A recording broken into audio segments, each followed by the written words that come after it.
আমাদের হাতে খুব একটা সময় নেই, বলবো আমি তাও বলি, এই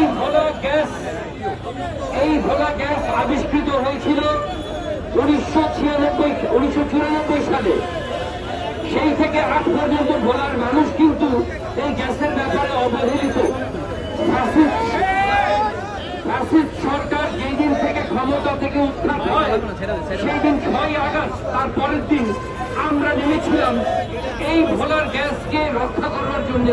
অর্থাৎ ইনট্রাকো বলে ফ্যাসিস্টদের সহযোগী যেই কোম্পানি ভোলার গ্যাস লুট করে আসছিল তাদের বিপক্ষে আমরা সদর থানা বিএনপি পথে নেমেছিলাম। দুর্ভাগ্যের বিষয়, ফ্যাসিস্টদের চরিত্র তো সহজে পাল্টায় না। ফ্যাসিস্টরা আজও আমাদের মধ্যে সুপ্ত অবস্থায় রয়ে গেছে এবং সেই কোম্পানি সেদিন থেকে আজ অব্দি তাদের গ্যাস ভোলা থেকে লুট করে ঢাকাতে এনে বিক্রি করেই যাচ্ছে। আমি অন্তরের অন্তঃস্থল থেকে ধন্যবাদ জানাই এই ছাত্রদের, যারা নিজেরা নেমে পড়েছিল রাস্তায় এইসব গুলাঙ্গারদের ধরার জন্য। পরেও বলি, প্রিয় ছাত্ররা, প্রিয় মানুষরা, প্রিয় ছোট ভাইয়েরা, তোমরা 3-4টা দাবি দিয়ে এখানে নেমেছ।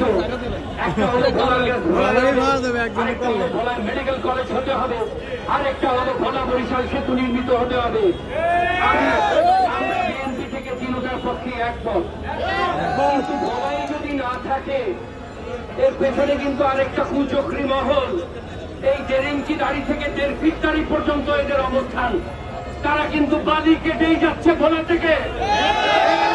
চোরদের উৎখাত যদি না করি এইসব আন্দোলন করে কোনো লাভ হবে না গো বাচ্চারা। সুতরাং বালি চোরের রাস্তা না,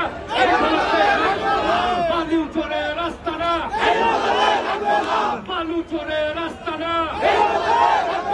আমরা সবাই চাই মেডিকেল কলেজ, আমরা সবাই চাই ভোলার গ্যাস ভোলায় থাকুক, আমরা সবাই চাই ভোলা বরিশাল সেতু নির্মিত হোক, সাথে সাথে সবাই চাই ভোলা থেকে চোর বাটপার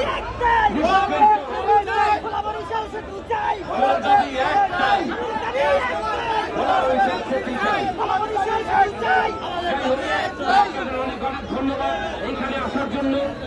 আমাদের পরবর্তী কার্যক্রম এই ছাত্রদের কাছে অনুরোধ করবো, ভোলায় যারা অপরাধী আছে তাদের নাম প্রকাশ করে ইনশাল্লাহ অচিরেই আরেকটা মনোবর্ধন তৈরি হবে।